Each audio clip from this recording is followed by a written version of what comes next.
നമസ്കാരം മാന്യ പ്രേക്ഷകരെ, വലിയ സ്നേഹ നമസ്കാരം. ജയസുരൻ സാർ ചാനലിലേക്ക് വലിയ സ്വാഗതം. സാർ, നമ്മൾ കഴിഞ്ഞ ദിവസമൊക്കെ കണ്ടുകൊണ്ടിരിക്കുകയാണ് പലരും നേപ്പാളിലൊക്കെ കലാപം നടന്ന സമയത്ത് സോഷ്യൽ മീഡിയയിലൊക്കെ നമ്മൾ കണ്ടൊരു കാര്യമായിരുന്നു. നേപ്പാളിനെ പോലെ കൊതിച്ചു പോകുന്നു എന്നൊക്കെയുള്ള രാജ്യദ്രോഹപരമായിട്ടുള്ള പരാമർശങ്ങൾ പച്ചയ്ക്ക് പോസ്റ്റ് ചെയ്യുന്ന മലയാളികളെ നമ്മൾ ഒരുപാട് കണ്ടതാണ്. എന്നാൽ കാശ്മീർ എന്ന് പറയുന്ന ഭാരതത്തിന്റെ അവിഭാജ്യ ഘടകമായുള്ള കാശ്മീർ എന്ന് പറയുന്ന ഭാരതത്തിന്റെ സ്വർഗഭൂമി, ആ സ്വർഗഭൂമിയെ ആർട്ടിക്കിൾ 370 എന്ന് പറയുന്ന അവരുടെ പരമാധികാരം, ഒരു രാജ്യത്തിന് തുല്യമായിട്ടുള്ള അധികാരം നൽകി ജവഹർലാൽ നെഹ്റു ഭാരതത്തെ പറ്റിച്ച, അതല്ലെങ്കിൽ ഭാരതത്തോട് ചെയ്ത വലിയൊരു ചതിയും ആ ചതി തിരുത്തിയ മോദിജിയുടെ നടപടികളൊക്കെ, ശക്തമായിട്ടുള്ള നടപടികളൊക്കെ നമ്മൾ കണ്ടതാണ്. തിരഞ്ഞെടുപ്പിന് മുൻപ് എന്തൊക്കെ വാഗ്ദാനങ്ങളാണോ നരേന്ദ്രമോദിജി നൽകുന്നത് അതെല്ലാം നടപ്പിലാക്കിയതൊക്കെ നമ്മൾ കണ്ടതാണ്. അത്തരത്തിൽ ആർട്ടിക്കിൾ 370 എടുത്തുകൊണ്ട് കാശ്മീരിനെ ഭാരതത്തിന്റെ അവിഭാജ്യ ഘടകമാണ്, കാശ്മീർ പ്രത്യേക രാജ്യ പദവിയുള്ളതല്ല, ഭാരതത്തിലെ മറ്റെല്ലാ സംസ്ഥാനങ്ങളെയും സ്ഥലങ്ങളെയും പോലെ തന്നെ വരെ കണ്ണോടുകൂടി കാണാൻ പറ്റുകയുള്ളൂ എന്ന് പറഞ്ഞുകൊണ്ട് ആർട്ടിക്കിൾ 370 എടുത്തു കളയുന്നു. മാത്രമല്ല, കാശ്മീർ എന്ന് ലോകത്താകമാനം സഞ്ചാരികളുടെ ഒരു ആകർഷണ കേന്ദ്രമായി മാറുന്നു, കാശ്മീരികളുടെ ജീവിത നിലവാരം മാറുന്നു, അവിടുത്തെ വികസന പ്രവർത്തനങ്ങളൊക്കെ സജീവമായിട്ട് നടക്കുന്നു. ഇതൊന്നും കണ്ണിൽ പിടിക്കാതെ, ഇതൊന്നും കണ്ണിൽ പിടിച്ചുകൊണ്ട് മോദിജി അടുത്ത പ്രാവശ്യവും ഭരണത്തിൽ ഏറുമോ, അതല്ലെങ്കിൽ മോദിജി പറഞ്ഞതെല്ലാം സാധ്യമാക്കുന്നു എന്ന ആ കണ്ണ് സൂക്കേട് എന്ന് പറയുന്ന രീതിയിൽ തന്നെ, അസൂയ എന്ന് പറയുന്ന സൂക്കേട് പോലെ തന്നെ നമ്മുടെ രാജ്യത്തിനെതിരെ ഏതൊക്കെ രീതിയിൽ ആക്രമിക്കാം ആ രീതിയിലൊക്കെ ആക്രമിക്കുന്ന രീതിയിലേക്ക് മാറുമ്പോൾ, ലഡാക്ക് എന്ന് പറയുന്ന കാശ്മീരിന്റെ ഒരു ഭാഗം, അവിടെ ഒരു വിദ്യാർത്ഥികളെ ഇറക്കിക്കൊണ്ട് നേപ്പാളിലും ബംഗ്ലാദേശിലും അതല്ലെങ്കിൽ ശ്രീലങ്കയിലും ഒക്കെ ചെയ്ത പോലെ ഒരു വലിയ കലാപത്തിന് കോപ്പ് കൂട്ടിയതൊക്കെ നമ്മൾ കണ്ടു. പക്ഷേ ഭാരതം, നേപ്പാൾ അല്ല ഭാരതം, ശ്രീലങ്കയല്ല, ബംഗ്ലാദേശ് അല്ല ഭാരതം ഭരിക്കുന്നത് ആൺകുട്ടികളാണ് എന്നുള്ളത് തെളിയിച്ചുകൊണ്ട് അടിച്ചമർത്തുന്നത് നമ്മൾ കണ്ടു. എങ്ങനെയാണ് സർ ഈ ലഡാക്കിലെ ഈ കലാപത്തിലേക്ക് നയിച്ചതും അതിന് പിന്നിലുള്ള രാജ്യദ്രോഹപരമായുള്ള ലോക ശക്തികളുടെ ഇടപെടലുകളും എങ്ങനെയാണ് സാർ ഇതിനെ നോക്കിക്കാണുന്നത്? ലോകമെമ്പാടും ഇപ്പോൾ നടന്നുകൊണ്ടിരിക്കുന്ന ഇത്തരം അട്ടിമറി ശ്രമങ്ങൾ നമ്മൾ കാണുന്നുണ്ട്. അത് ബ്രിട്ടനിലും ഫ്രാൻസിലും ജർമ്മനിയിലും ഓസ്ട്രേലിയയിലും അടക്കം യൂറോപ്യൻ രാജ്യങ്ങളിൽ അല്ലെങ്കിൽ പാശ്ചാത്യ രാജ്യങ്ങൾ എല്ലാം തന്നെ ഇത്തരം അട്ടിമറികൾ നമ്മൾ കാണുന്നുണ്ട്. എന്നാൽ ഭാരതത്തിൽ ഇപ്പോൾ അരങ്ങേറിയ ഇത്തരം അട്ടിമറി ശ്രമങ്ങളെ ഭാരതം എങ്ങനെയാണ് നേരിട്ടത്, നമ്മുടെ ഭരണകൂടം എങ്ങനെയാണ് കൈകാര്യം ചെയ്തത്, ഈ സാഹചര്യത്തിൽ അത് വളരെ ശ്രദ്ധേയമാണ്. നമുക്കറിയാം, കർഷക സമരം നടന്നു. ഇത് കർഷക സമരമാണ് എന്ന് പലരും തെറ്റിദ്ധരിച്ചു. അവസാനം അരവിന്ദ് കെജ്രിവാളിനെ അറസ്റ്റ് ചെയ്ത ആ നിമിഷം കർഷക സമരം സ്വിച്ചിട്ട പോലെ നിന്നുപോയി. എന്താ കാര്യം? അരവിന്ദ് കെജ്രിവാളും കർഷക സമരവും തമ്മിൽ എന്താ ബന്ധം? ആർക്കും ഒരു പിടിയും കിട്ടിയില്ല. പക്ഷെ ബന്ധം ഉണ്ടായിരുന്നു. അരവിന്ദ് കെജ്രിവാളിന് ഫണ്ട് ചെയ്യുന്ന അതേ രാജ്യവിരുദ്ധ ശക്തികളായിരുന്നു കർഷക സമരത്തിനും ഫണ്ട് ചെയ്തിരുന്നത്. അതായത് ഈ രണ്ടു പേർക്കും പുറകിൽ നിന്ന് സാമ്പത്തിക സഹായം ചെയ്തത് ഒരേ കേന്ദ്രത്തിൽ നിന്നായിരുന്നു. ഇത് കയ്യോടെ പിടികൂടി ആ സാമ്പത്തിക സ്രോതസ് അടച്ചു പൂട്ടിക്കഴിഞ്ഞപ്പോ കർഷക സമരവും നിന്നു, കേജ്രിവാളും തീർന്നു. ഇത് ഇന്ത്യയിലെ ജനാധിപത്യ സർക്കാരിനെ അട്ടിപ്പറിക്കാൻ അന്താരാഷ്ട്ര തലത്തിൽ നടന്ന ഗൂഢാലോചനയുടെ ഫലമായി. എന്നാൽ ഇങ്ങനെ ഒരു അട്ടിമറി ശ്രമം ബംഗ്ലാദേശിൽ നടന്നപ്പോൾ അത് വിജയിച്ചു. അവിടുത്തെ ഭരണാധികാരിക്ക് രാജ്യം വിട്ട് ഓടേണ്ടി വന്നു, ഭാരതത്തിൽ വന്ന് അഭയം പ്രാപിക്കേണ്ടി വന്നു. ഇതുവരെയുള്ള കണക്കനുസരിച്ച് 16 രാജ്യങ്ങളിൽ ഈ അട്ടിമറി ശ്രമം വിജയിച്ചു. പക്ഷെ ഭാരതത്തിൽ പലതവണ നോക്കിയിട്ടും ഒരു തവണയും വിജയിപ്പിക്കാൻ പറ്റിയില്ല. ഇപ്പോൾ അവസാനമാണ് ലഡാക്കിലെ സോനം വാങ്ചുക് എന്ന് പറയുന്ന വ്യക്തിയുടെ നേതൃത്വത്തിൽ നടക്കുന്ന ഇതേ അട്ടിമറി ശ്രമം. അപ്പോൾ എന്താണ് ഇതിന്റെ പശ്ചാത്തലം എന്ന് നമുക്കൊന്ന് പരിശോധിച്ചിട്ട് വരാം. എന്നിട്ട് നമുക്ക് ഇതിന്റെ അവസാനം എന്തായിരിക്കും എന്നുള്ളത് കണ്ടെത്തുകയും ചെയ്യാം. ഈ സോനം വാങ്ചുക് എന്ന് പറയുന്ന വ്യക്തി ഒരു എഞ്ചിനീയറാണ് എന്നതിലുപരി അദ്ദേഹം ഒരു പരിസ്ഥിതി പ്രവർത്തകൻ എന്ന പേരിൽ അറിയപ്പെടാനാണ് ഇഷ്ടപ്പെടുന്നത്. അദ്ദേഹം ഒരു സോഷ്യൽ ആക്ടിവിസ്റ്റ് ആണ്. പൊതുസമൂഹത്തിന് വേണ്ടി നിസ്വാർത്ഥമായി പ്രവർത്തിക്കുകയാണ്. അദ്ദേഹത്തിന് നേതൃസ്ഥാനങ്ങൾ വേണ്ട, ഗവൺമെന്റ് പദവികൾ വേണ്ട, സർക്കാർ ഉദ്യോഗം വേണ്ട, എഞ്ചിനീയർ ആണെങ്കിലും പ്രൊഫഷൻ വേണ്ട, ജനങ്ങൾക്ക് വേണ്ടി ഒഴിഞ്ഞു വെച്ചിരിക്കുന്ന മഹനീയമായ ഒരു വ്യക്തിത്വം എന്നുള്ള നിലയിലാണ് അദ്ദേഹം സ്വയം വിശേഷിപ്പിക്കുന്നതും അദ്ദേഹത്തെ പാശ്ചാത്യ ലോകം വിശേഷിപ്പിക്കുന്നതും. ഈ പാശ്ചാത്യ ലോകം എന്നൊക്കെ ഞാൻ വെറുതെ പറഞ്ഞതല്ല, അതിന്റെ തെളിവുകൾ ഞാൻ പിന്നാലെ തരാം. ഇദ്ദേഹത്തിന് അവിടെ ഒരു സംഘടനയുണ്ട്. അതിന്റെ പേര് students education and cultural movement of Ladakh. ഈ സംഘടന അവിടുത്തെ പാവപ്പെട്ട കുട്ടികളെ ദത്തെടുത്ത് പഠിപ്പിക്കുന്നു, അവർക്ക് പ്രൊഫഷണൽ വിദ്യാഭ്യാസം കൊടുക്കുന്നു, അവർക്ക് ഡിഗ്രി കൊടുക്കുന്നു, അവരെ തൊഴിലിടങ്ങളിലേക്ക് പറഞ്ഞയക്കുന്നു. സർക്കാരിന് പോലും ചെയ്യാൻ കഴിയാത്ത കാര്യം സോനം വാങ്ചുക് ചെയ്യുന്നു. അദ്ദേഹം മഹാനാകാതിരിക്കില്ല. അങ്ങനെയൊക്കെ ചെയ്യുന്നതിനിടയിലാണ് ഈ കഴിഞ്ഞ ദിവസം പാകിസ്ഥാനിൽ നടന്ന ഒരു സമ്മേളനത്തിൽ ഇദ്ദേഹത്തെ പ്രതിനിധിയായിട്ട് ക്ഷണിക്കുന്നു. ഇദ്ദേഹം അവിടെ പോകുന്നു, അവിടെ പ്രസംഗിക്കുന്നു. ആ സമ്മേളനത്തിന്റെ പേര് ബ്രീത് പാകിസ്ഥാൻ എന്നായിരുന്നു. ഈ ബ്രീത് പാകിസ്ഥാൻ എന്ന് പറയുന്ന ആ സംഘടനയും ആ സമ്മേളനവും ഇന്ത്യ വിരുദ്ധമായിട്ടുള്ള നിലപാടുകൾ പ്രഖ്യാപിക്കാൻ വേണ്ടി വിളിച്ചുകൂട്ടിയ സമ്മേളനത്തിൽ ഈ സോനം വാങ്ചുക് പ്രത്യേക അതിഥിയായി പങ്കെടുത്തു. അപ്പോൾ തന്നെ ഇന്ത്യ ഗവൺമെന്റ് ഇയാളെ നോട്ടമിട്ടു. ഇന്ത്യ വിരുദ്ധ സമ്മേളനത്തിൽ പങ്കെടുക്കാൻ പാകിസ്ഥാനിൽ പോവുക, അവിടെ ചെന്ന് പാകിസ്ഥാന്റെ സൈഡിൽ നിന്ന് ഇന്ത്യക്കെതിരെ പ്രസംഗിക്കുക. അപ്പോൾ ഇയാൾ ആരാണ് എന്നറിയണമല്ലോ. അങ്ങനെ ആ കാര്യങ്ങളെക്കുറിച്ച് അന്വേഷണം തുടങ്ങി. ന്യൂസ് 18 ചാനൽ ഈ അന്വേഷണത്തെ സംബന്ധിച്ചുള്ള ചില കാര്യങ്ങൾ വെളിപ്പെടുത്തിയിട്ടുണ്ട്. ഞാൻ ഇതൊക്കെ തെളിവ് സഹിതം പറയുന്നത് എന്താന്ന് വെച്ചാൽ, അല്ലെങ്കിൽ ഇത് കേൾക്കുന്ന ആൾക്കാർക്ക് തോന്നുന്നു ഇയാൾ വെറുതെ എന്തൊക്കെയോ വിളിച്ചു പറയുകയാണ്. ഒരിക്കലുമല്ല. ഇദ്ദേഹത്തിന്, ഈ സോനം വാങ്ചുക്കിന് ഫോർഡ് ഫൗണ്ടേഷനുമായിട്ട് ബന്ധമുണ്ട്. അവിടുന്ന് പണം പറ്റുന്നുണ്ട്. റോക്ക്ഫെല്ലർ ഫൗണ്ടേഷനിൽ നിന്നും പണം പറ്റുന്നുണ്ട്. അന്താരാഷ്ട്ര NGO ആയിട്ടുള്ള റോക്ക് ഫൗണ്ടേഷൻ അല്ലെങ്കിൽ ഫോർഡ് ഫൗണ്ടേഷൻ ഇവരൊക്കെ എന്താണ് ചെയ്യുന്നത്? അവർക്ക് ഇഷ്ടമില്ലാത്ത രാജ്യങ്ങളിൽ NGOകൾക്ക് ഫണ്ട് കൊടുത്തുകൊണ്ട് രാജ്യത്ത് കലാപം കുത്തിപ്പൊക്കി അരാജകാവസ്ഥയുണ്ടാക്കി ഭരണകൂടത്തെ അട്ടിമറിക്കുക. ഇതാണ് ഇവർ ചെയ്തുകൊണ്ടിരിക്കുന്നത്. അപ്പോൾ ഈ ലക്ഷ്യത്തോടു കൂടി ഇദ്ദേഹം 2024 ഒരു ഡൽഹി മാർച്ച്, ചലോ ഡൽഹി ചലോ മാർച്ച് നടത്തി. ഈ മാർച്ചിന്റെ വരുന്ന വഴിക്ക് വെച്ച് തന്നെ ഇങ്ങനെ അറസ്റ്റ് ചെയ്ത് അകത്തിട്ടു. കാരണം മാർച്ചിലുടനീളം ഇദ്ദേഹം നടത്തിയ പ്രസംഗം ഇന്ത്യക്ക് എതിരായിട്ടായിരുന്നു. അപ്പോൾ ഇന്ത്യ വിരുദ്ധമായിട്ടുള്ള പ്രസംഗങ്ങളും ആശയങ്ങളും വാരി വിതറിക്കൊണ്ട് ഡൽഹിയിലേക്ക് നടത്തിയ മാർച്ചിൽ വഴിയിൽ വെച്ച് തന്നെ ഇദ്ദേഹത്തെ അറസ്റ്റ് ചെയ്തു. അപ്പോ അദ്ദേഹത്തിന് ഒരു മനുഷ്യാവകാശ പ്രവർത്തകൻ എന്നുള്ള നിലയിൽ ഒരു രക്തസാക്ഷി പരിവേഷം കിട്ടും എന്നാണ് കരുതിയത്. അദ്ദേഹം മറ്റു ചില പ്രവർത്തനങ്ങൾ നടക്കുന്നുണ്ട്. ആ പ്രവർത്തനങ്ങളിൽ Himalayan institute of alternative Ladakh എന്ന് പറയുന്ന ഒരു വിദ്യാഭ്യാസ സ്ഥാപനം ഇദ്ദേഹം കെട്ടിപ്പടുത്തു. Himalayan institute of alternative Ladakh. എന്നിട്ട് ആ സംഘടനയുടെ കീഴിൽ ഇയാൾ വിദ്യാഭ്യാസ സ്ഥാപനങ്ങൾ തുടങ്ങി, കോഴ്സുകൾ ആരംഭിച്ചു, ഡിഗ്രികളും ഡിപ്ലോമകളും കൊടുക്കാൻ തുടങ്ങി. ധാരാളം കുട്ടികൾ അതിനകത്ത് ചേർന്ന് പഠിച്ചു. അവിടുന്ന് പുറത്തു വന്ന ഉടനെ ജോലി കിട്ടുമെന്ന് പറഞ്ഞു. പക്ഷെ ശുദ്ധ തട്ടിപ്പായിരുന്നു. അതിന്റെ പിന്നിലുള്ള സാമ്പത്തിക അഴിമതികൾ, ഡിഗ്രി അംഗീകാരമില്ലാത്ത, ഒരിടത്തും കൊണ്ടുപോയി കൊടുത്താൽ ഒരു കടലാസിന്റെ വില പോലും ഇല്ലാത്ത ഡിഗ്രികളൊക്കെ അച്ചടിച്ചു കൊടുത്ത് മനുഷ്യനെ പറ്റിച്ചു. അവസാനം വിദ്യാർത്ഥികളും രക്ഷിതാക്കളും ഇദ്ദേഹത്തിനെതിരെ തിരിഞ്ഞു. തുടർന്ന് സർക്കാർ ഇതിന്റെ സാമ്പത്തിക കാര്യങ്ങളെ കുറിച്ച് അന്വേഷിച്ചപ്പോൾ കണക്കും ഇല്ല, തൊപ്പിയില്ല, അക്കൗണ്ടും ഇല്ല, ബാലൻസും ഇല്ല, ഒന്നുമില്ല. അതോടുകൂടി ഇയാളുടെ സാമ്പത്തിക കാര്യങ്ങൾ കുടുങ്ങി. ഇനി ഇദ്ദേഹം പ്രവർത്തിക്കുന്ന മേഖല ഏതാണ്? ലഡാക്ക് എന്ന് പറയുമ്പോൾ 370-ാം വകുപ്പ് എടുത്തു കളഞ്ഞപ്പോൾ പ്രത്യേക അവകാശങ്ങൾ ഇല്ലാതായി ഇന്ത്യയുടെ ഭാഗമായി തീർന്ന കാശ്മീരിന്റെ ഒരു ഭാഗമാണ് ഈ ലഡാക്ക് എന്ന് പറയുന്നത്.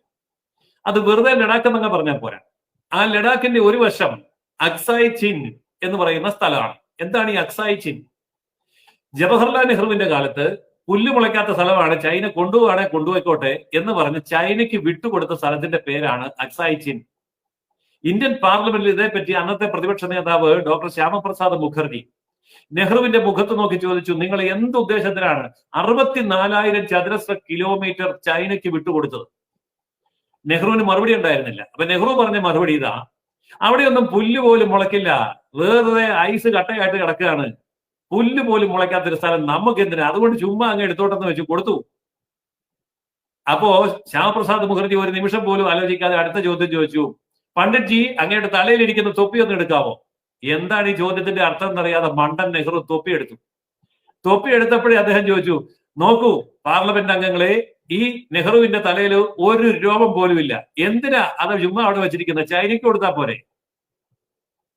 ഇന്ത്യൻ പാർലമെന്റ് ആർത്ത് ചിരിച്ചു.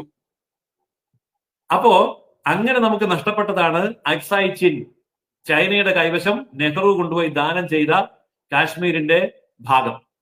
ഈ അക്സായ് ചിന്നിന്റെ നേരെ മറുവശം, അതായത് നമ്മുടെ ലഡാക്കിന്റെ നേരെ മറുവശം പാക് ഓക്കുപ്പൈഡ് കാശ്മീർ, അപ്പോ പാക് അധിനിവേശ കാശ്മീർ. ഇത് രണ്ടിന്റെയും നടുവിലാണ് അക്സായ് ചിൻ എന്ന് പറയുന്ന ചെറിയ പ്രദേശം നിൽക്കുന്നത്.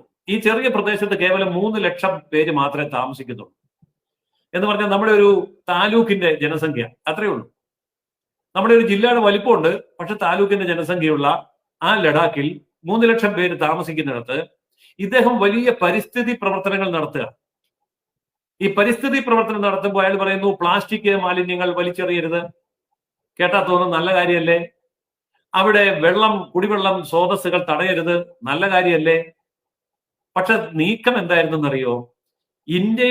പാകിസ്ഥാന്റെയും ചൈനയുടെയും മധ്യത്തിൽ, പാകിസ്ഥാനേക്കാൾ ചൈനയേക്കാൾ ഉയർന്നു നിൽക്കുന്ന ഒരു പ്രദേശമാണ് ലഡാക്ക്. അപ്പൊ ലഡാക്കിലെ സൈനിക താവളം ഇന്ത്യ സ്ഥാപിക്കുകയാണെങ്കിൽ പാകിസ്ഥാനെയും ചൈനയെയും അവിടെ ഇരുന്നു കൊണ്ട് നിരീക്ഷിക്കാനും പറ്റും, വേണമെങ്കിൽ നേരിടാനും യുദ്ധം ചെയ്യാനും എളുപ്പമാണ്. നമ്മുടെ കാർഗിൽ യുദ്ധരംഗത്ത് നമ്മൾ വിഷമിച്ചു പോയല്ലോ. കാർഗിൽ നമ്മളെക്കാൾ ഉയരത്തിലാണ് എന്ന് പറഞ്ഞ പോലെ ഒരു ഉയരത്തിലുള്ള ഒരു സ്ഥലമാണ് ലഡാക്ക്. ലഡാക്ക് ഇന്ത്യയുടെ കയ്യിലുണ്ടെങ്കിൽ ചൈനയ്ക്കും പാകിസ്ഥാനും ഇന്ത്യയിലേക്ക് കടന്നു വരാൻ അല്പം ബുദ്ധിമുട്ടാണ്. ആ ലഡാക്കിലാണ് ഈ സോനം വാങ്ചുക് എന്ന് പറയുന്ന വ്യക്തി പറയുന്നത് ഇവിടുത്തെ പരിസ്ഥിതിയെ സംരക്ഷിക്കണം. കേട്ടാ തോന്നുന്ന നല്ല കാര്യമല്ലേ? പരിസ്ഥിതിയെ സംരക്ഷിക്കാൻ വേണ്ടി എന്താ ഇദ്ദേഹം ചെയ്യുന്നേ? ഇദ്ദേഹം സമരം നടത്തുക. അതിനെന്തിനാ സമരം നടത്തുന്നേ? അവിടെ ഇന്ത്യ ഗവൺമെന്റ് ഹൈവേ ഉണ്ടാക്കുന്നു, വിമാനത്താവളം ഉണ്ടാക്കുന്നു, പാലം പണിയുന്നു, റെയിൽവേ കൊണ്ടുവരാൻ ശ്രമിക്കുന്നു. അങ്ങനെ വലിയ തോതിലുള്ള കൺസ്ട്രക്ഷൻ നടന്നാൽ അവിടുത്തെ കുരുവികൾക്ക് വിഷമമാകും, അവിടുത്തെ പുല്ല് കരിഞ്ഞു പോകും, അവിടെ സസ്യജാലങ്ങൾ വളരാതെ വരും. അതുകൊണ്ട് പ്രകൃതിയെ സംരക്ഷിക്കണം.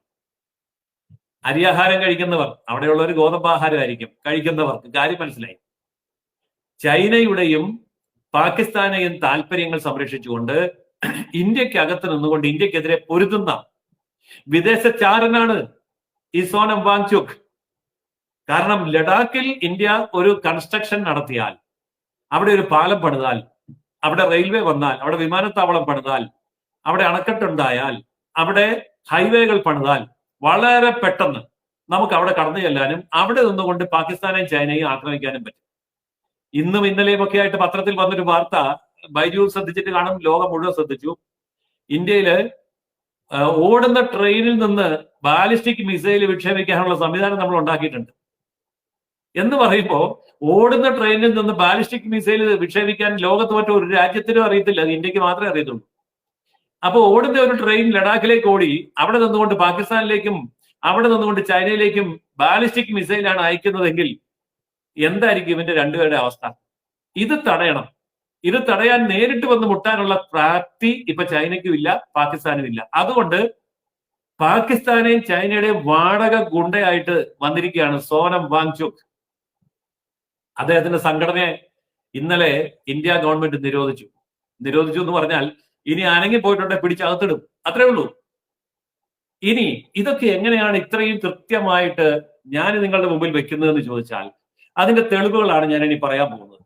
ഇങ്ങനെ 2007 മുതൽ 2010 വരെ ഡാനിഷ് NGO ആയിട്ടുള്ള മെല്ലം ഫോർക്ലിറ്റ് സാർവിക് MS എന്ന് പറയുന്ന ആ NGOയുടെ വിദ്യാഭ്യാസ ഉപദേഷ്ടാവായി അവിടെ പ്രവർത്തിച്ചു. സ്വീഡന് വേണ്ടിയിട്ട് പ്രവർത്തിച്ചു. പിന്നെ ഫോർഡ് ഫൗണ്ടേഷൻ എന്ന് പറയുന്ന അമേരിക്കൻ ബഹുരാഷ്ട്ര NGO, lead India international association for Ladakh students IALS എന്ന് പറയുന്ന സംഘടനയുമായി ബന്ധപ്പെടുകയും അവിടെ നിന്ന് പണം പറ്റുകയും ചെയ്തു.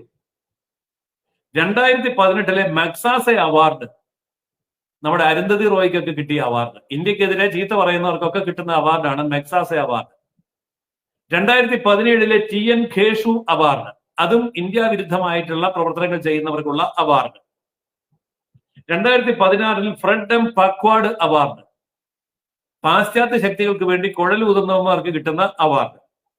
2016 റോളക്സ് അവാർഡ്, ഇതൊന്നും ഇന്ത്യയിലുള്ള അവാർഡല്ല, ഇതൊക്കെ പാശ്ചാത്യ രാജ്യങ്ങൾ അവർക്കെതിരെ നിൽക്കുന്ന രാജ്യങ്ങളിൽ കുത്തിത്തിരിപ്പുണ്ടാക്കുന്ന കൃമികീടങ്ങൾക്ക് കൊടുക്കുന്ന, അവരെ പ്രോത്സാഹിപ്പിക്കുന്ന അവാർഡാണ്. 2017 ഗ്ലോബൽ അവാർഡ്. ഇങ്ങനെ അമേരിക്കയിൽ നിന്നും യൂറോപ്പിൽ നിന്നും എടുത്താ പൊങ്ങാത്ത എണ്ണിയാൽ തീരാത്ത അവാർഡുകളാണ് ഈ സോനം വാങ്ചുക്കിന് കിട്ടിയിരിക്കുന്നത്. ഈ അവാർഡുകളുടെ എല്ലാം അടിസ്ഥാനത്തിൽ ഇയാളെ അവരങ്ങോട്ട് എടുത്തു. ഒപ്പം ഇന്ത്യയിൽ ഇദ്ദേഹത്തിന്റെ മുഖച്ഛായ എന്താണ്? ഇദ്ദേഹം ഒരു ക്വാളിഫൈഡ് എഞ്ചിനീയർ ആണ്, ഇദ്ദേഹം പരിസ്ഥിതി പ്രവർത്തകനാണ്, ഇദ്ദേഹം ആക്ടിവിസ്റ്റ് ആണ്, ഇദ്ദേഹം ജനങ്ങളോടൊപ്പം നിൽക്കുന്നു, പാവപ്പെട്ട കുട്ടികളെ പഠിപ്പിക്കുന്നു, നല്ല നല്ല കാര്യങ്ങളാണ് ചെയ്യുന്നത്. പക്ഷേ ഇദ്ദേഹം പറയുന്നത് ചൈനയ്ക്ക് വേണ്ടി, ഇദ്ദേഹം വാദിക്കുന്നത് പാകിസ്ഥാന് വേണ്ടി. ഇന്ത്യക്കകത്ത് ഇദ്ദേഹം നടത്തുന്ന പ്രചരണങ്ങൾ ഇന്ത്യ വിരുദ്ധം. അങ്ങനെ വന്നപ്പോ ഇദ്ദേഹത്തിന്റെ സംഘടനയെ നിരോധിച്ചു. ഇപ്പോൾ ഒരു കാര്യം ഞാൻ ഉറപ്പിച്ച് പറയാം, മറ്റേതെങ്കിലും ഒരു രാജ്യത്ത് നടന്ന മറ്റേതെങ്കിലും ഒരു വിപ്ലവം ഇന്ത്യ മണ്ണിൽ നടത്താൻ വേണ്ടി ആര് എന്ത് പരിശ്രമിച്ചാലും, അത് അമേരിക്കൻ ഡീപ് സ്റ്റേറ്റ് ആണെങ്കിലും അല്ലെങ്കിൽ ചൈനയോ പാകിസ്ഥാനോ ആണെങ്കിലും ഇനി അമേരിക്ക നേരിട്ടാണെങ്കിലും ഇന്ത്യൻ മണ്ണിൽ ഇതൊന്നും വിലപ്പോവില്ല എന്നുള്ളതാണ് ഇപ്പോൾ ഈ സോനം വാങ്ചുക്കിന്റെ കാര്യത്തിൽ കേന്ദ്ര ഗവൺമെന്റ് എടുത്തിരിക്കുന്ന നിലപാടിൽ നിന്ന് വ്യക്തമാവുന്നത്. എന്നാൽ നേരിട്ട് ഒരു സായുധ കലാപം നടത്താനുള്ള സംവിധാനമൊന്നും ഇയാളുടെ കയ്യിലില്ല. ഇദ്ദേഹം ഉദ്ദേശിക്കുന്ന ഇത്രയേ ഉള്ളൂ, ഇന്ത്യക്കകത്തെ ജനങ്ങളെ ഇന്ത്യക്കെതിരാക്കുക, അതിന് പാവങ്ങളുടെ പേര് പറയുക, വിദ്യാഭ്യാസത്തിന്റെ പേര് പറയുക, പരിസ്ഥിതി സംരക്ഷണത്തിന്റെ പേര് പറയുക, അങ്ങനെ ജനങ്ങളുടെ ശ്രദ്ധ ആകർഷിച്ചുകൊണ്ട് ഇങ്ങനെ ചില കാര്യങ്ങൾ മുന്നോട്ട് കൊണ്ടുവരിക. ഈ ജനപ്രിയമായിട്ടുള്ള കാര്യങ്ങൾ കൊണ്ടുവരുമ്പോൾ ആദ്യം ജനങ്ങൾക്ക് മനസ്സിലാവില്ല. ഞാനിപ്പോഴീ ലഡാക്കിന്റെ ഉദാഹരണം പറയുമ്പോൾ കേരളത്തിൽ നടന്നുകൊണ്ടിരിക്കുന്ന ഒരു ഉദാഹരണം കൂടെ പറയാം. 1 ഇന്ത്യ 1 പെൻഷൻ ഡൽഹി ചലോ മാർച്ച് നടത്താൻ പോവാ. എന്തുകൊണ്ടാണ് 1 കേരള 1 പെൻഷൻ പറഞ്ഞിട്ട് തിരുവനന്തപുരത്തോട്ട് മാർച്ച് നടത്താത്തത്? അപ്പോൾ 1 കേരള 1 പെൻഷൻ നടപ്പാക്കി കാണിച്ചിട്ട് പോരെ 1 ഇന്ത്യ 1 പെൻഷൻ എന്ന് ആരും ചിന്തിക്കുന്നില്ല. കുറെ പാവം ശുദ്ധന്മാര് ആ കൂടെ ഇറങ്ങി തിരിച്ചിരിക്കുകയാണ്. ഞാൻ ഉദാഹരണമാണ് പറഞ്ഞത്. ഇതുപോലെ ഒത്തിരി പ്രസ്ഥാനങ്ങൾ വിദേശ പണത്തിന്റെ പിൻബലത്തിൽ ഇന്ത്യ വിരുദ്ധമായിട്ടുള്ള നിലപാടുകളിലേക്ക് നീങ്ങുന്നുണ്ട്. അതിൽ ഏറ്റവും അവസാനത്തെ ഏറ്റവും പ്രത്യക്ഷമായിട്ടുള്ള ഉദാഹരണമാണ് സോനം വാങ്ചുക്ക് നയിക്കുന്ന ലഡാക്കിലെ ഈ വലിയ പ്രക്ഷോഭം. ഈ പ്രക്ഷോഭം എന്ന് പറയുമ്പോൾ ഇവർ ആയുധമെടുത്തിട്ടില്ല, ഇവർ കലാപം തുടങ്ങിയിട്ടില്ല. പക്ഷേ ഇവരെ സംബന്ധിച്ചിടത്തോളം രക്തസാക്ഷികളെ കിട്ടിയിട്ടുണ്ട്, 3-4 പേര് മരിച്ചിട്ടുണ്ട്. അവിടെ അടിസ്ഥാനരഹിതമായിട്ടുള്ള ആശങ്ക പടർത്തിയിട്ടുണ്ട്.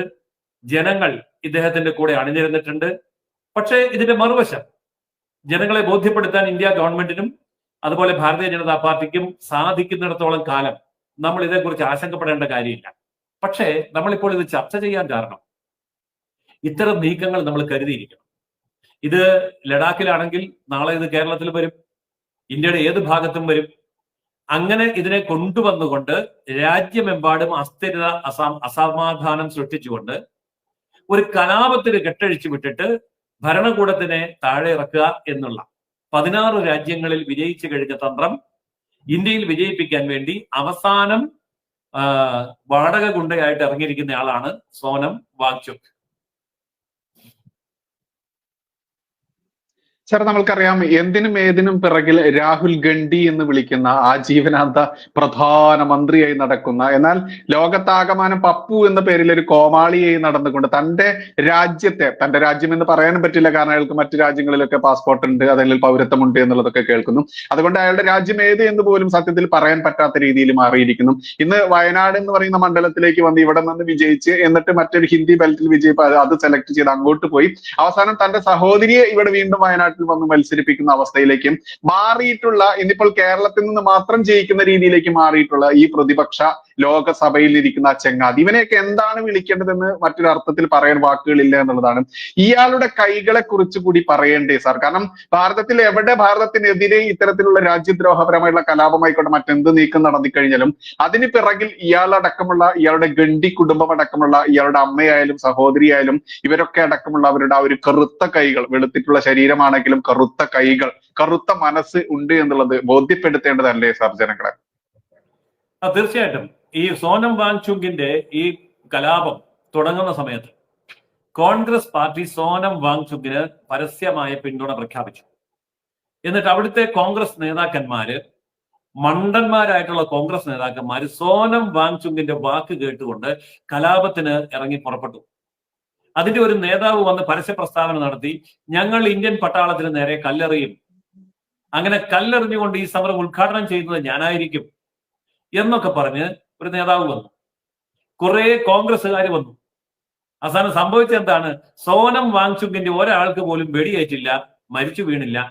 കലാപത്തിന് പോയി സഹായിക്കാൻ ചെന്ന 4 കോൺഗ്രസ്സുകാർ വെടിയേറ്റ് മരിച്ചു. നാടൻ ഭാഷയെ പറഞ്ഞ പടവായി ഭിത്തിയെ കയറി. അപ്പോഴേക്കും കോൺഗ്രസിന് കാര്യം മനസ്സിലായി, കേന്ദ്രത്തിന് മുമ്പിൽ പിടിച്ചു നിൽക്കാൻ പറ്റുന്നില്ല. ഇപ്പോ സംഭവിച്ചെന്താ? ഇതുപോലെ ലോകത്തെവിടെയെങ്കിലും ഒരു കലാപം ഉണ്ടായാൽ കേരളത്തിലെ അടുപ്പ് കൂട്ടി ചർച്ച വൈകുന്നേരം പ്രധാനപ്പെട്ട ചാനലൊക്കെ നടത്തുന്ന, എന്താ ലഡാക്ക് ചർച്ച ചെയ്യാത്തെ? ഞാൻ മിക്ക ദിവസവും ചർച്ചയ്ക്ക് പോകുന്ന, ഞാനും ചോദിച്ചു എന്താ എന്താ മാധ്യമങ്ങൾക്ക് ലഡാക്ക് ചർച്ച ചെയ്യണ്ടേ? പറഞ്ഞിട്ടില്ല. ലഡാക്കിന്റെ ചർച്ചയുടെ കാര്യമൊന്നും ഞങ്ങൾ തീരുമാനിച്ചില്ല. ലഡാക്ക് ചർച്ച ചെയ്താൽ രാഹുൽ ഗാന്ധി കൊടുക്കും. കാരണം ലഡാക്കിലെ സോനം വാങ്ചുങ്ങിന്റെ ഈ കലാപത്തിന് പിന്നിൽ ശക്തമായി ഉറച്ചു നിൽക്കുന്ന, പരസ്യമായി പിന്തുണ കൊടുത്ത പാർട്ടി ഇന്ത്യൻ നാഷണൽ കോൺഗ്രസ് ആണ്. നമ്മളൊന്ന് ഓർക്കണം, അവിടെ എന്തെല്ലാം തരം മതഭീകരവാദ പ്രസ്ഥാനങ്ങൾ ഈ ജമ്മു കാശ്മീരിലുണ്ട്. അവിടുത്തെ രാഷ്ട്രീയ പാർട്ടികൾ PDP ഉണ്ട്, നാഷണൽ കോൺഫറൻസ് ഉണ്ട്. അവർക്കൊക്കെ ഈ ബുദ്ധിയില്ലേ? അവർക്ക് ബുദ്ധിയുണ്ട്. അതുകൊണ്ട് അവര് ഈ സോനം വാങ്ചുങ്ങിന്റെ വാക്ക് കേട്ട് എടുത്ത് ചാടി പുറപ്പെട്ടില്ല. പക്ഷെ കോൺഗ്രസിന് ഈ ബുദ്ധി എന്ന് പറഞ്ഞ സാധനം ഇല്ലാത്തതുകൊണ്ട് ഇത് നല്ല അവസരമാണ്, ഇയാളുടെ കൂടിയ 10 വോട്ട് കിട്ടും എന്ന് കരുതി ചാടി പുറപ്പെട്ടു. കോൺഗ്രസ്സുകാരൊക്കെ മരിച്ചു വീണു. ഇപ്പൊ 100 കണക്കിന് ആൾക്കാർക്ക് കുഴമ്പിട്ട് തിരുമ്മിയാലും 6 മാസക്കാലത്തേക്ക് എഴുന്നേക്കാൻ മേലാത്ത പോലെ അടിയും കിട്ടി. കോൺഗ്രസിന്റെ ഇടപാട് തീർന്നു. ഇതാണ് അവിടെ സംഭവിച്ചത്. എന്ന് പറഞ്ഞാൽ അതിന്റെ അർത്ഥം എന്താണ്? സോനം വാങ്ചുങ്ങിനെ പോലെയുള്ള രാജ്യവിരുദ്ധ ശക്തികൾക്ക് ഫണ്ട് ചെയ്യുന്ന അതേ സംവിധാനങ്ങൾ രാഹുൽ ഗാന്ധിയുടെ പാർട്ടിക്കും ഫണ്ട് ചെയ്യുന്നു എന്ന് നമുക്ക് സംശയിക്കേണ്ടി വരും. ഇവർ തമ്മിൽ അത്ര ഐക്യമാണ്. ആ ഐക്യത്തിലാണ് ഇവർ നീങ്ങുന്നത്. പക്ഷെ ആ നീക്കം പാളിപ്പോയി, പരാജയപ്പെട്ടു പോയി. അതുകൊണ്ട് ജനങ്ങൾ അത് തിരിച്ചറിഞ്ഞു. സർക്കാരിന്റെ ശക്തിക്ക് മുമ്പിൽ സോനം വാങ്ചുങ്ങിനും അദ്ദേഹത്തിന്റെ പ്രസ്ഥാനങ്ങൾക്കും പിടിച്ചു നിൽക്കാൻ പറ്റിയില്ല. അവരുടെ പ്രസ്ഥാനങ്ങൾക്ക് വിദേശത്തു നിന്ന് വന്നുകൊണ്ടിരുന്ന ഫണ്ട് തടയപ്പെട്ടു. ആ പ്രസ്ഥാനം തന്നെ നിരോധിക്കപ്പെട്ടു. ആ സ്ഥിതിക്ക് ഇനി അവരുമായിട്ട് കൂട്ടുകൂടിയാൽ ഈ കാര്യങ്ങൾ കേരളത്തിലെ ചാനലുകളിൽ വന്നിരുന്ന് വിശദീകരിക്കാൻ കോൺഗ്രസ് പാർട്ടിക്ക് കഴിയാതെ വന്നതുകൊണ്ട് കേരളത്തിലെ ഒരു ചാനലും ഈ കാര്യം ചർച്ചയ്ക്ക് എടുക്കുന്നില്ല. അപ്പൊ ചാനലിന്റെ സ്വഭാവം മനസ്സിലായല്ലോ. അപ്പൊ കേരളത്തിലെ ചാനലൊക്കെ ചില കാര്യങ്ങൾ ചർച്ചയ്ക്ക് എടുക്കണമെങ്കിൽ രസമാണ്. ഇന്നലെ ഷക്കീന TV എന്ന് പറയുന്ന കത്തോലിക്ക സഭയുടെ ചാനൽ എന്നെ ചർച്ചയ്ക്ക് വിളിച്ചു. അവര് പറഞ്ഞത് ഈ എറണാകുളത്ത് ഒരു പള്ളിയുടെ സ്ഥലം ഒരു മുസ്ലിം കയ്യേറി, മതില് പൊളിച്ച് മതിലങ്ങ് കൊണ്ടുപോയി. സാധാരണ മതിലിടിച്ച് അകത്തോട്ട് കയറി, ഇത് മതിൽ കാണാനില്ല, മതിൽ കൊണ്ടുപോയി. എന്നിട്ട് അകത്ത് കയറി രാമനും കെട്ടിടം വെച്ചു. ഒരു CCTVയിൽ ഒരു ദൃശ്യവും ഇല്ല. കെട്ടിടം വെച്ചു. പോലീസില്ല, തഹസീൽദാരില്ല, വില്ലേജ് ഓഫീസർ ഇല്ല, കളക്ടർ ഇല്ല, റവന്യൂ അധികാരം ഇല്ല. കോടതിയാണ് അവധിയുള്ള ദിവസവും കൂടെയാണ് ഇത് ചെയ്തിരിക്കുന്നത്. അതുകൊണ്ട് കോടതിയില്ല. എന്നിട്ട് ഇവിടെ അടുപ്പ് കൂട്ടി ചർച്ച നടത്തിയോ? ഇവിടെ ആരെങ്കിലും അതിനെതിരെ മെഴുകുതിരി കത്തിച്ച് പ്രതിഷേധിച്ചോ? അപ്പോ കളമശ്ശേരിയില് കത്തോലിക്ക സഭയുടെ കല്ല് പൊളിച്ചാലും അതിർത്തി പൊളിച്ചാലും കയ്യേറിയാലും കമാന്നൊരക്ഷരം മിണ്ടാൻ കേരളത്തില് ഒരു വാർത്താ മാധ്യമവും ഇല്ല. വടക്കേ ഇന്ത്യയിലാണല്ലോ, കേരളത്തിലാണ് ബഹളം. അപ്പോൾ ഈ തരത്തിൽ ഉള്ള പ്രവർത്തനങ്ങൾ നടക്കുമ്പോൾ കളമശ്ശേരിയിലാണെങ്കിലും ലഡാക്കിലാണെങ്കിലും മിണ്ടുകല. അപ്പോ കോൺഗ്രസ് പാർട്ടിക്ക് ഇക്കാര്യത്തിൽ അഭിപ്രായമുണ്ടോ? ഞാൻ ചോദിക്കുകയാണ്. കോൺഗ്രസ് പാർട്ടിയുടെ അഭിപ്രായം പറയട്ടെ, കളമശ്ശേരിയിലും പറയട്ടെ, ലഡാക്കിലും പറയട്ടെ. അപ്പൊ സോനം വാങ്ചുങ്ങും കോൺഗ്രസും തമ്മിലുള്ള ബന്ധം എന്താ?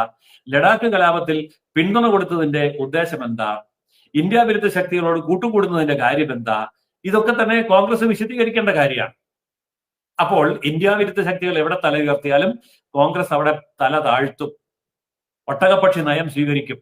അതാണ് ലഡാക്കില് കാര്യം ചർച്ച ചെയ്യാത്തത്. അതുകൊണ്ടാണ് കളമശ്ശേരിയിൽ ഇടപെടാത്തത്. അതാണ് രാഹുൽ ഗാന്ധിയുടെ ഇപ്പോഴത്തെ അവസ്ഥ. മറ്റൊന്നാണ് സാർ, നമ്മൾ ആർട്ടിക്കിൾ 370 എടുത്തു കളഞ്ഞ സമയത്ത് തന്നെ ഈ ലഡാക്ക് ബേസ് ചെയ്തുകൊണ്ട് തന്നെ ഒരു സംസ്ഥാന പദവി നൽകും എന്നുള്ളത് അന്നേ കേന്ദ്ര സർക്കാർ അത് പല പ്രസ്താവനകളിലൂടെ നമ്മൾ അറിഞ്ഞിട്ടുള്ള കാര്യമാണ്. അതിലേക്കുള്ള തീരുമാനങ്ങളും നയപരമായിട്ടുള്ള കാര്യങ്ങളും ചർച്ചകളും നടന്നുകൊണ്ടിരിക്കുന്ന ഒരു അവസ്ഥ കൂടിയാണ്. ഈ പ്രക്ഷോഭകാരികൾ, ഈ പറയുന്ന രാജ്യദ്രോഹികൾ ഉന്നയിച്ച ഒരാവശ്യമാണ് ലഡാക്കിന് പെട്ടെന്ന് ഇപ്പൊ വേണം സംസ്ഥാന പദവി എന്ന് പറഞ്ഞുകൊണ്ട്. മാത്രമല്ല ഒരു പ്രത്യേക പദവിയെ കുറിച്ചും ഇവർ ആവശ്യപ്പെടുന്നുണ്ട്. പക്ഷെ അതിൽ കൃത്യമായിട്ട് ചർച്ച വേണം എന്നുള്ളത് കേന്ദ്രം കൃത്യമായിട്ട് പറഞ്ഞിട്ടും ഈ സമരത്തിലേക്ക് നയിച്ചതൊക്കെ നമ്മൾ കണ്ടതാണ്. അപ്പോ കേന്ദ്രം മുൻപേ സംസ്ഥാന പദവി എന്നുള്ളത് ഇവർക്ക് ഓൾറെഡി പ്രഖ്യാപിച്ച് കഴിഞ്ഞിട്ടുള്ള ഒരു കാര്യമാണ്. അപ്പം അത് ഞങ്ങൾ പണിയെടുത്തത് കൊണ്ട് ഞങ്ങൾ കലാപം നടത്തിയത് എന്ന രീതിയിലേക്ക് മാറ്റിയെടുക്കുക എന്നൊരു ആവശ്യം കൂടി, അതല്ലെങ്കിൽ ആ ഒരു ആസൂത്രണം കൂടി ഇതിന് പിറകിലുണ്ടോ സാർ? ബൈജു ചോദിച്ച ചോദ്യം വളരെ പ്രസക്തമാണ്, വളരെ വസ്തുനിഷ്ഠമായ ചോദ്യമാണ്. അതായത് ഈ ലഡാക്ക് കേന്ദ്രഭരണ പ്രദേശമായി പ്രഖ്യാപിക്കുമ്പോൾ തന്നെ കേന്ദ്ര ഗവൺമെന്റ് പറഞ്ഞൊരു കാര്യമുണ്ട്. ഇത് താൽക്കാലികമായിട്ടുള്ള ഒരു അറേഞ്ച്മെന്റ് ആണ്. ഈ ലഡാക്കിന് സംസ്ഥാന പദവി നൽകും. അതിന് ഘട്ടം ഘട്ടമായി ചർച്ചകൾ നടത്തും. ഏത് തരത്തിൽ ഏത് രീതിയിൽ അത് നടപ്പാക്കണം എന്നുള്ളതിനെ സംബന്ധിച്ച് അവിടുത്തെ ജനവിഭാഗങ്ങളും സംഘടനകളും രാഷ്ട്രീയ പാർട്ടികളുമായി ഒത്തുതീർപ്പ് ചർച്ചകൾ നടത്തിക്കൊണ്ട് അതിനെ ഒരു പൂർണ്ണ സംസ്ഥാനമാക്കി മാറ്റും എന്നുള്ളത് BJP സർക്കാരിന്റെ പ്രഖ്യാപിതമായിട്ടുള്ള നയം തന്നെയാണ്. അതിനുള്ള ചർച്ചകൾ നടന്നുകൊണ്ടിരിക്കുക. ഇപ്പോൾ ഈ 3-ാം തീയതി ഒക്ടോബർ 3-ന് ചർച്ചയുണ്ട്, ഒക്ടോബർ 6-ന് ചർച്ചയുണ്ട്. ഇന്ന് നമ്മൾ ഈ ചർച്ച ചെയ്യുന്ന 26-ാം തീയതി കഴിഞ്ഞ് നാളെ ചർച്ചയുണ്ട്. കഴിഞ്ഞ ആഴ്ചകളിലൊക്കെ ഈ ചർച്ചകൾ നടക്കുന്നുണ്ട്. അപ്പോൾ ഒരു കാര്യം മനസ്സിലായി, ഈ ചർച്ചകളിലൂടെ BJP ഗവൺമെന്റ് സംസ്ഥാന പദവി കൊടുത്താൽ അവിടുത്തെ ജനങ്ങൾ BJPയിലേക്ക് പോകും, BJPക്ക് അനുകൂലമാകും. അത് നടന്നു കഴിഞ്ഞാൽ സോനം വാങ്ചുങ്ങിനും അയാളുടെ പുറകെ നിൽക്കുന്ന ചൈനയ്ക്കും പാകിസ്ഥാനും ഈ തരത്തിലുള്ള നീക്കങ്ങളിൽ വിജയിപ്പിക്കാൻ പറ്റില്ല. അതിനെന്തു വേണം? ഈ സംസ്ഥാന പദവി, അതായത് കിട്ടാൻ പോകുന്ന സംസ്ഥാന പദവി ഞങ്ങളാണ് മേടിച്ചു തന്നത്, ഞങ്ങളുടെ സമരത്തിലൂടെയാണ് നേടിയത്, ഞങ്ങൾ അതിനു വേണ്ടി ജീവൻ ബലി കൊടുത്തു, 4 കോൺഗ്രസ്സുകാരെ കൊന്നല്ലോ, അങ്ങനെയൊക്കെ ഞങ്ങളാണ് ഇത് മേടിച്ചു തന്നതെന്ന് വരുത്തി തീർത്തു വീണ്ടും അവിടുത്തെ ജനങ്ങളുടെ ഇടയിൽ സ്വാധീനം നിലനിർത്തിക്കൊണ്ട് ഇന്ത്യ വിരുദ്ധ നീക്കം നടത്താനുള്ള തന്ത്രമായിരുന്നു അവർ ചെയ്തത്. ആ തന്ത്രമാണ് ഇപ്പൊ പൊളിഞ്ഞ് പാളീസായി പോയത്. അതായത് ഗവൺമെന്റും അവിടുത്തെ സംഘടനകളും, അതായത് ഇന്ത്യ ഗവൺമെന്റും ലഡാക്കിലെ സംഘടനകളും ജനവിഭാഗങ്ങളുമായി നിരന്തരമായി സർക്കാർ സെക്രട്ടറി ലെവലിലുള്ള ചർച്ചകൾ നടക്കുന്നുണ്ട്, ഡിപ്പാർട്ട്മെന്റൽ ചർച്ചകൾ നടക്കുന്നുണ്ട്. സ്വയംഭരണം കിട്ടുകയാണെങ്കിൽ, സംസ്ഥാന പദവി ലഭിക്കുകയാണെങ്കിൽ എന്തൊക്കെ തരത്തിലുള്ള ആനുകൂല്യങ്ങളാണ് വേണ്ടത്, പരിഗണനകളാണ് വേണ്ടത്, എന്ത് രീതിയിലാണ് അവിടെ സുരക്ഷ ഉറപ്പാക്കിക്കൊണ്ട് ഭരണം നടത്തേണ്ടത് എന്ന് തുടങ്ങി നിരവധി കാര്യങ്ങൾ ഔദ്യോഗികമായി ചർച്ച നടക്കുന്നുണ്ട്. ആ ചർച്ച നടന്നു കഴിഞ്ഞാൽ ഇത് BJPക്ക് അനുകൂലമായിട്ട് മാറും. അതുണ്ടാവരുത്. അതുകൊണ്ട് BJP അല്ല ലഡാക്കിന് സംസ്ഥാന പദവി നൽകിയത്, ഞങ്ങൾ നടത്തിയ സമരമാണ് എന്ന് വരുത്തി തീർക്കാനാണ് ഇപ്പോൾ അവർ ഉത്സാഹിക്കുന്നത്. പക്ഷേ സമരം ഇപ്പോൾ പിടിച്ചു കെട്ടി പോലെ നിന്നു. വാങ്ചുങ്ങിന്റെ വഴിയെല്ലാം അടച്ചു, അദ്ദേഹത്തിന്റെ സംഘടന നിരോധിച്ചു, അദ്ദേഹത്തിന്റെ വിദേശ പണം വരവ് ഒഴുക്ക് നിലച്ചു.